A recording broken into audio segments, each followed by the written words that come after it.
Well, it's Wednesday, and you all know what that means. As you probably know, WWE had one of their bigger shows. It's a session featuring, of course, both the men's and the women's Evolve Championship on the line. The real question is, will they be the challengers will dominate in order to gain one of these prestigious belts? Well, we'll just have to wait and see. And also, it features a bull rope match between Tate Wilde and, of course, Brooks Jensen. So that's going to be a brutal match. And then, of course, we move on with AEW with a 3-hour show combining both Dynamite and Collision. Because, as you know, this is their go home show before we head to Wrestle Kingdom, and all hell can break loose before then. But, first things first, we're going to be reviewing the much recent event by Stardom in Joetsu that took place this past Monday. It features, of course, some preliminary matches involving titles and grudges, so we'll see how that's going to roll up. And also, as usual, we'll cap up our episode with some news updates to give you guys updates on what's been happening in the world of wrestling, such as what events the promotions are throwing out, who's booked, what matches are set, including developments that are happening in the world of wrestling as we speak. So, let's get ready for another episode of Deleted WrestleZone.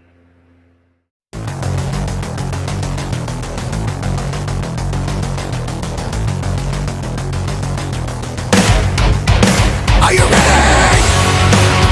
Get up, get up. Get up, get up.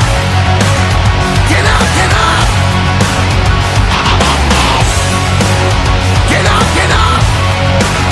Get up, get up. Get up, get up. Hey everyone, welcome to Deleted WrestleZone. All things that is pro wrestling with AEW, NXT, New Japan Pro Wrestling, TNA, the National Wrestling Alliance, various promotions, wrestlers, matches, and championships.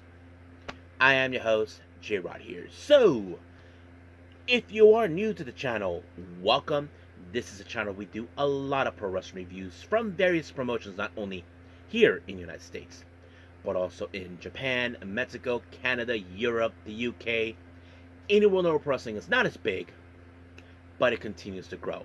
We also, of course, do discussion videos, talk about various topics such as the wrestlers themselves, the promotions, factions, storylines, whatever we want to talk about.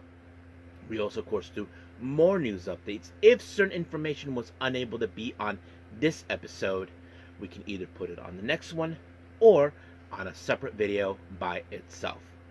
We also, of course, do real-time news updates to keep you guys on alert if something has happened in the world of wrestling that needs to be addressed ASAP. We also, of course, got the Nike Sayaka watch and various other cool wrestling content as well. So if you like what you see, please subscribe to us or click on that subscribe button. You'll be getting a lot of daily reviews and other cool wrestling content as well. But if you like this episode, please give us a like on the like button or nice comments in the description down below. Now, enough of the jibber jappers. Let's get started. So, let's begin with Stardom.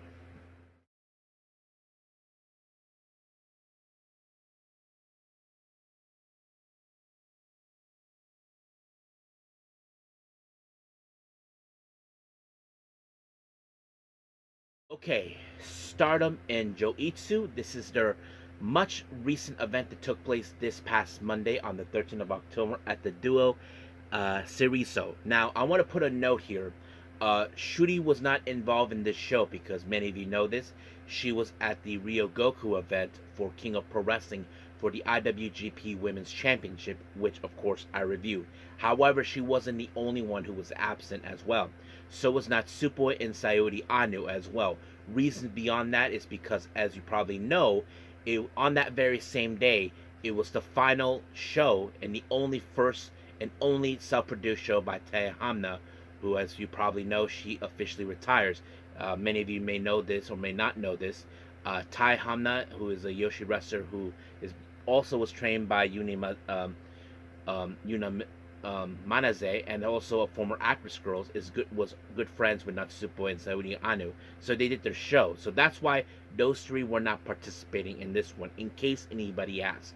Now, Our first match we have, of course, we have a 6-woman tag match. We have Kiko Furusawa teaming up with the ladies of God's Eye, consistent of Tomoka Inaba and Hina.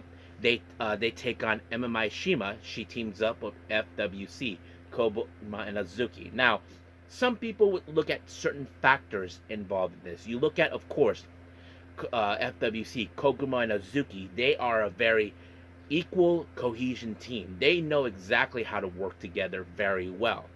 But you look at a team like Tomoka Inaba Hina, well, you know that they hardly teamed up. They're not actually an actual team up. I mean, we know that Tomoka Inaba had teamed up with various people in the past, and you probably ask yourself, well, there'll be a slight chance they could win. That is a possibility. But the match itself, some of you may question, okay, who's going to be the one to take the fall? Because more than likely the rookies like Furusawa and Maishima will be the ones to do so. So the person who ended up being on the fall was Maishima when Hina applied a modified jackhammer. And just like that, 1, 2, 3, done. Now, our next match is a 3-way. We have Rian versus Lady C versus Saya Ida. So basically, it's a very interesting match. You look at Rian. Well, she's still in her less than 3 years experience into wrestling. You probably would assume most likely will take the fall. But you look at Lady C and Saya Ida. Well, Lady C is not one of the most top wrestlers, but we have seen her growth over time, and she has picked up a great wins, not to mention surprising everybody when she challenged for the Goddess belt. But you look at Saya Ida, she is a strong, capable girl of her size. But unfortunately, it was Saya Ida that picked up the win when she pinned Rian, and just like that, 1, 2, 3, done. Now, our next match, we have Star members Yuri Him and Momo Kogo. They take on ESV members Hanako and Waka Tsukiyama, also known as, of course, Rice or Bread. Of course, teaming up in a different scenario. But you ask yourselves how this was going to play out. Well, it was, in fact, Waka that it was able to pick up the win with a very unique type of submission move. It's more like where you pull someone and you try to extend their back on their back, like in a matter like this, and that's how she pulled it up. I never seen Waka in a submission type of tactic before that she would use, but it was very interesting that she applied that on you to him. So that's how she picked up the win. Our next match, we have Azusa Inaba, Rina, and Konami, the members of Hate, taking on Neo Genesis, Miyu Amasaki, Mei Sera, and Starlight Kid. Now remember, this is a preliminary match. If you guys remember back on Friday, it was Konami who issued the challenge for the white belt. Now, this will be her second time, but the real question I think we ask ourselves, who will pick up the momentum on this one before their title match? Well, you would have assumed in many aspects that Hate will pick up the win due to their usual tactics, using weapons, distracting referees, having the other members of Hate getting involved. That's always been one of the things that always been their MO. But however, that didn't do any effect because Konami tried to use a chair, but it didn't do any good because, of course, Starlight Kid overturned it. And not to mention, she slammed Konami's knee onto it, tried to disable it. But Starlight Kid was able to prevail against her when she applied the Black Tiger leg killer. And just like that, Konami had no choice but to tap out. And just like that, it was over. So basically, Starlight Kid gets the momentum on this one. Now, our next match, we have the Cosmic Angels, Sayaka Kurara, Aya Sakura, and Yuna Mizumori. Well, they face against, of course, God's Eye, consisting of Rane Agami, Ame Sori, and Saki Kashima. Now, I want to point something out. I had a feeling about this match that I thought was related to the previous day. For those who may not remember, there was a match where Sayaka Kurara and Aya Sakura teamed up with, of course, with Furusawa and and Saki Kashima, but they ended up losing to the members of Mi Vida Loca. And of course, Kurara had to tell Saki Kashima, who was being confronted by Bozilla to have a match, to say yes. In a way, of course, Saki Kashima was pretty much pissed. Basically, she was upset for what she did. And she wanted to face her, but Yuna decided, no, I'll face you. Because A, Kashima is a former high-speed champion. He's like, nope, I want Kurara, to get even with her. And that's always been what she wanted, because she tricked her to face in the match against Bozilla. Now, of course, Kurara didn't expect this coming from her because, A, she was being a little bit weird with her. But the match itself was pretty good. But I had a feeling that Kashima was going to get even with Kurara, and that's exactly what she did when she applied the Kishikase. And just like that, 1, 2, 3, it was over. But she did ask her, hey, Kurara, why in the hell did you make me say yes? So basically that's what she wanted. But of course, Kurara kind of answered it, and that, she didn't know what she was talking about. She said she knows a little bit of English, but yeah. So that's what happened. So we'll see. Now our main event, we have Mi Vida Loca, all members, Akira Kurogane, Izuki Aoki, Rina Yamashita, and Bozilla taking on Hate members Momo Watanabe, Raka, Natsuko Tora, and Sayaka Mitani. Now this match is considered a preliminary match due to the fact, many of you know this, during the Korakuen Hall event, Natsuko Tora and Raka were successful in retaining the tag belts when they defeated Lady C and Ami Sori. But, however, Izuki Aoki and Rina Yamashita put themselves to be the next challengers. But, however, of course, Hate was not going to let this one slide. They are trying to teach them a lesson, like, you made a big mistake in challenging us. Well, they're not afraid. I mean, they're both fighters, not going to lie. But of course, weapons were involved, distractions. But in the end, it was, of course, Kurogane who ended up being the victim, because I failed to mention that this was the hometown of Akira Kurogane, and they embarrassed her by Natsuko Tora applying a body press onto her. And just like that, 1, 2, 3, it was over. But of course, Natsuko Tora put a promo as a message to Aoki and Yamashita for their foolishness to challenge them for the tag belts. But we'll see how that will roll up when the day comes. And of course, the show had to end with, of course, Mi Vida Loca, more specifically Akira Kurogane, to close down the show. So that's how things end. If there's any, I think we do have another event from Stardom taking place. I don't know when I'll be able to see it, but I'll review it as soon as possible. But as of right now, we are done with Stardom. Let's move on with WWE Evolve.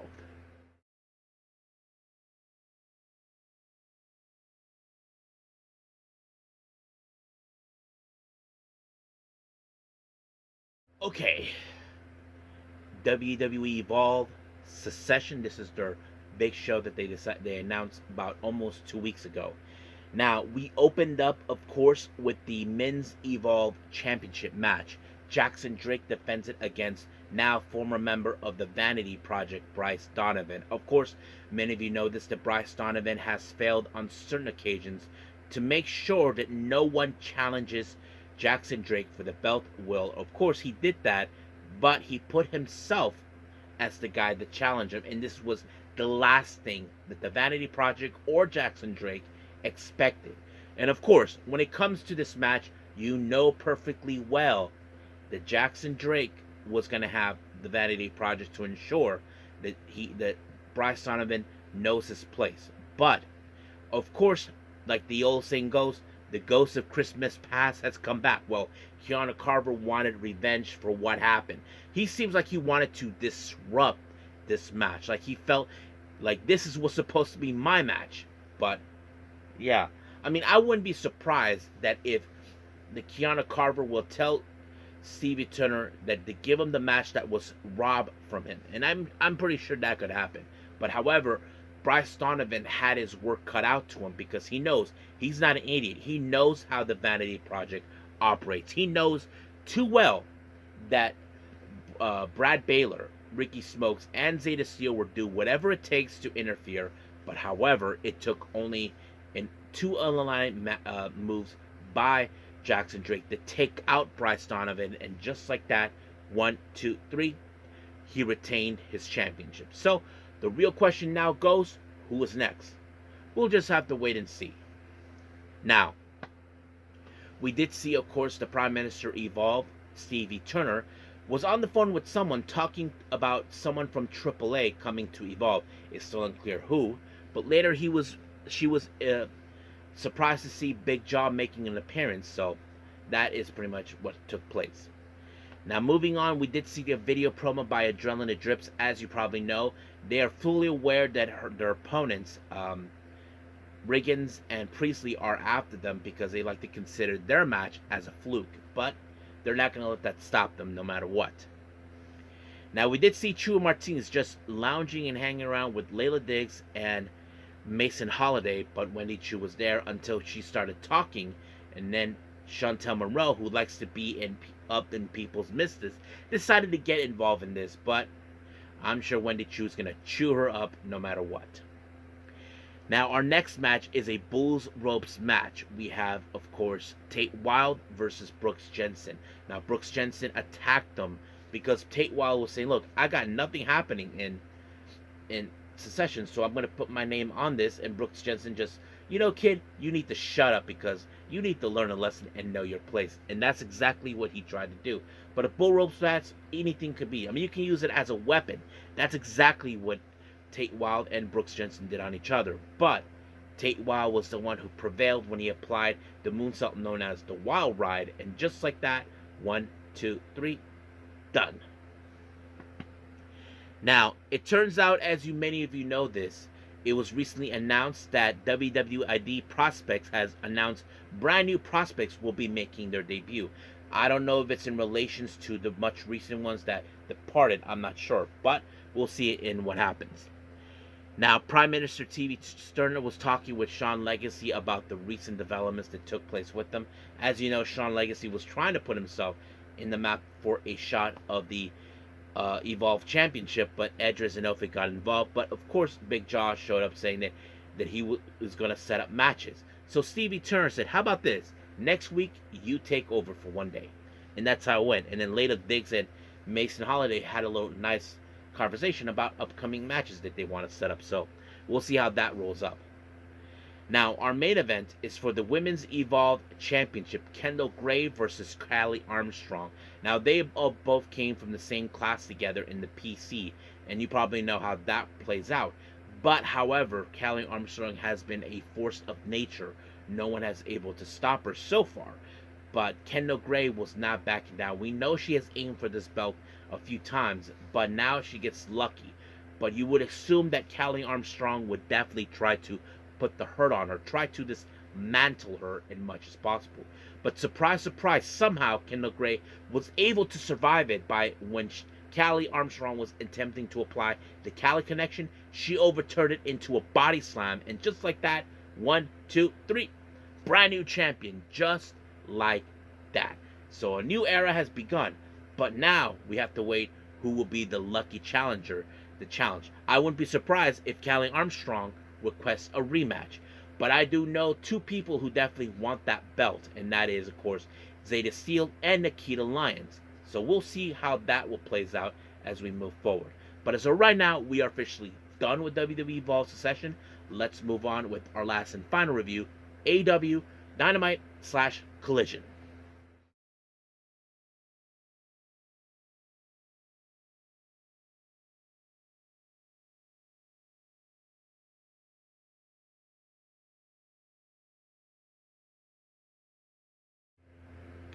Alright, last review. AEW, we're combining both Dynamite and Collision into a 3-hour event. Now, we opened up with a bit of a sort of a face-to-face backstage confrontation between both Chris Statlander and Toni Storm. As you all know, Chris Statlander is the AEW Women's World Champion. However, she never got that one-on-one singles match she wanted with Toni, and now that issue has come around. But of course, they couldn't get things done in the ring, like talking to this, and they took it in the ring for some other reason, giving like a bit of a small preview. So we'll see how things will progress at WrestleDream this coming weekend. Now, Jack Perry put out a video about talking to the Bucks. He said, of course, that he loved them, that he was thankful for all the opportunities they gave him, but in return, they never called him back. They ignored him, but he had to look back to someone for from his past, and many of you know that person is none other than AEW's resident dinosaur, Luchasaurus. So we all know their history. Now, our next match, we have the Gates of Agony, consistent of both Bishop Khan and Teo Leona, members of the Demand, alongside with Ricochet. They take on Hurt Syndicate, Shelton Benjamin, and Bobby Lashley. Now, of course, this rivalry between these two factions have become high standard. Ricochet has some unfinished business with MVP and the rest of the Hurt Syndicate that dates back a lot longer than them. So that kind of sets it up. But of course, MVP, being a true G, decided to help out his buddies to ensure that everything goes according to plan. But they could not foresee Ricochet getting involved until, of course, he applied a spirit gun onto a Shelton Benjamin. And just like that, Bishop Khan took the advantage and pinned him. 1, 2, 3. It was over. And of course, Ricochet, I know for a fact, he's having a time of his life, proving that he got his revenge. But we probably would think that this is not over between both sides. Now, we did see a bit of an interesting interaction between Darby Allin and Jon Moxley. As you know, Jon Moxley had a little talk with Darby, telling him that, you can't make me quit. And of course, we all know about, he told him, I know what I represent, because AEW has given me a lot of opportunities. Because in a way, we're looking at Jon Moxley, that they love both AEW, but they have different paths. Jon Moxley is all about controlling AEW to ensure guys like Ricochet are fake. Swerve are fakers. Everybody else are nothing but fakers that bring shame to the sport, and he's trying to save it. But however, Darby Allin is about freedom. But he did tell him he's going to destroy him. But he did say that he will love nothing more than enjoying Death Riders, but he doesn't respect, of course, Jon Moxley. And he mentioned about Bryan Danielson because he hasn't forgotten. So you can tell that there's motive for Darby Allin, that he hasn't forgotten how he has failed to save him when he destroyed him. But however, Jon Moxley is trying to break him to say I quit. And then he sent a Pac to do the damage. So you can tell that this has now gone way out of hand than we would have imagined. Now, speaking of the Death Riders, Claudio Castagnoli went on to the ring to deal with Roderick Strong. And of course, we all know Marina Shafir would be there to ensure things will go her way. But Claudio had everything under in hand with his usual technical aspects until he applied an uppercut in mid-flight. And just like that, 1, 2, 3, he takes out Roderick Strong. Now, that idiot Don Callis, or should I say Don Snake, was celebrating, of course, his birthday. And he got a message from Konosuke Takeshita. As you all know, he actually won the IWGP World Heavyweight title. But Okada decided to turn it off because, as you know, Okada is that type of person who's telling him, big whoop, Takeshita, I won that belt more than once. It doesn't surprise me. So that's how it is for him. So I wouldn't be surprised that things will not go well in WrestleDream between those two. But we'll see what happens down the road with them. Now, our next match, we have the members of Don Callis family, Mark Davis, Hechi Seto, and Josh Alexander, deal with Jurassic Express, Luchasaurus, and Jungle Jack Perry, and Kenny Omega. And of course, we all know that idiot Don Callis likes to get involved. He thinks that he's some sort of good guy. Bullshit. No, he's just a moron because he is a dumbass. That's what he is. And that's exactly what he's been. But of course, he tried to get involved. But there was a strange moment where Jack took a bullet for Kenny, just like that, out of nowhere. But in the end, of course, we did see, what was it? Oh yeah, we did see a bit of a pinfall with Jack Perry onto Hechi Seto, and just like that, 1, 2, 3, it was over. However, as you know, the Young Bucks had some unfinished business with the Jurassic Express, and then Kenny confronted them, but we did see how the Don Callis family were wiped out by Jack Perry. So we'll see what happens between the Young Bucks and the Jurassic Express this coming Saturday. Now, our next match, we have Sky Blue versus Jamie Hayter. Now, as you know, ever since Jamie Hayter made a somewhat of a return but was attacked by Tekla. Jamie Hayter will love nothing more to get even to Tekla. And Tekla, of course, ever since then, was making moves to form what is now known as the Triangle of Madness with Julia Hart and Sky Blue. But, however, uh, Jamie Hayter had to deal with Sky Blue. And, of course, Julia Hart was right there, which obvious gives the advantage. But in the end, it was Jamie Hayter to walk away with the win when she applied the Haterade. And just like that, 1, 2, 3, it's over. But, however, Tekla put out a video promo message to Jamie Hayter because she will be dealing with her this weekend at WrestleDream. So that's going to be a fun, chaotic event. So I can't wait to see what happens. Now, we did see an interview with Mercedes Mone. As you all know, she is now 10 belts. So basically, there's that. But the real question is, but she did mention she will be putting the CML Women's title on the line against Persephone. So basically, this is something that she is very excited to prove her dominance once again. And not to mention, they're saying that she is the longest TBS champion. So we'll see where that goes from there. Now, our next match, we have the AEW World Trios title, LF5, consistent of Rush, his brother Dralístico, and Beast Mortos take on the Ops, Samoa Joe, Katsuyori Shibata, and Powerhouse Hobbs. So, of course, there was going to be a lot of crazy things, and not to mention Sammy, being a member of LF5, was going to be there supporting them. But in the end, we did see the Kukita clutch onto Dralístico by Joe, and just like that, Dralístico just tap out, and the Ops retained the belt. But of course, LF5 was made the initial attack onto the Ops, and of course they looked at Hangman because of course they want his belt, which obviously, but Sammy is defending it against, of course, Samoa Joe at WrestleDream. So we'll see where that goes from there. And then of course we did see a moment between Samoa Joe and and Hangman with the AEW World Title belt. So we all know what that happened, but Joe gave it back to him. So we'll see what happens this Saturday. Now, we see the Death Riders make their presence known. Daniel Garcia and Wheeler Yuta, once rivals in the Pure Wrestling division in ROH, they face against the conglomeration, Kyle O'Reilly and Orange Cassidy. Now, of course, it's no secret that, of course, the Death Riders were going to get involved, and that's exactly. I mean, the conglomeration could have won this match, but, however, it was, in fact, what was it? Garcia to pin O'Reilly, and then just like that, 1, 2, 3 is over. And then the Death Riders show up to attack them, and then Roderick Strong and Ishii try to even the odds. But, however, Darby Allin showed up, and then the Death Riders attacked them. But no matter what they tried to do, Darby kept going straight to Moxley. Like, nothing worked until the Death Riders were attacked by the conglomeration. And then, of course, Darby got in the ring and displayed the flag that he used when he climbed Mount Everest and told Jon Moxley, last chance, say I quit. Jon Moxley's like, are you kidding me? And he just had enough.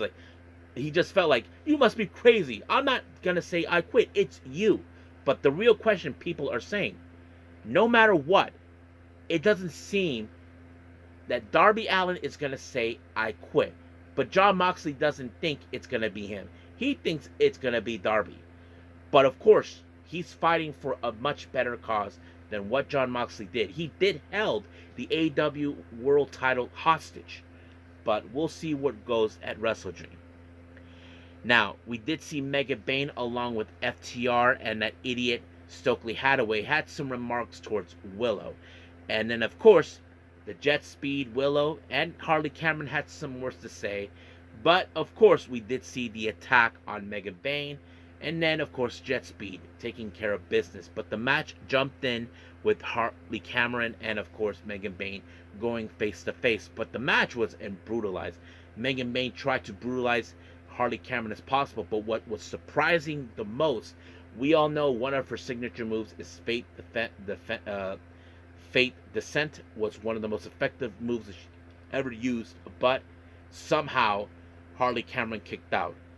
And then, of course, Megan Bane applied a running Liger Bomb, and just like that, 1, 2, 3, Megan Bane walked away with the win.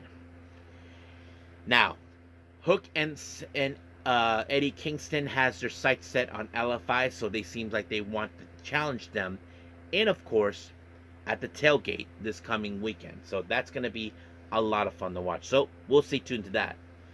And of course, we're seeing what former members of the Acclaim now teaming up, but not calling themselves the Acclaim. Anthony Bones and Max Caster. Well, they currently somehow were able to obtain some wins, but usual the bickery has always been in question. So we'll see how that rolls up. Now, our next match, we have the Don Callis family, Lance Archer, Rock Romero, and Kyle Fletcher, deal with Mark Briscoe and Brodito. Now, remember, Mark Briscoe will be challenging for the TNT Championship at WrestleDream against Kyle Fletcher, but Brodito has to get their heads together now, ever since they lost to, of course, Okada and Takeshita. But of course, we all know how things operate with Don Callis. You know, he likes to get involved. Then we see a good moment of the Macarena, and of course, Brody's like, "Nope, I'm not doing it." But in the end, of course, it was Bandito that picked up the win when he pinned Rock Romero, and just like that, 1, 2, 3, it was over. And then, of course, the rivalry between Mark Briscoe and Fletcher continued on, so they're gonna tear each other apart before we head to WrestleDream. But Okada attacked both Brodito, sending a direct message, so holding both tag belts. But of course, Okada likes to gloat, sending a message to Takeshita. But I'm telling you guys, they're gonna fail this match because of ego. Because Takeshita wants to be the guy who goes above him, but Okada's like, nope, I'm above you. So we'll see how that goes up from there. But as of right now, we are done with AEW and every other review. Let's move on with our last and final thing, news updates.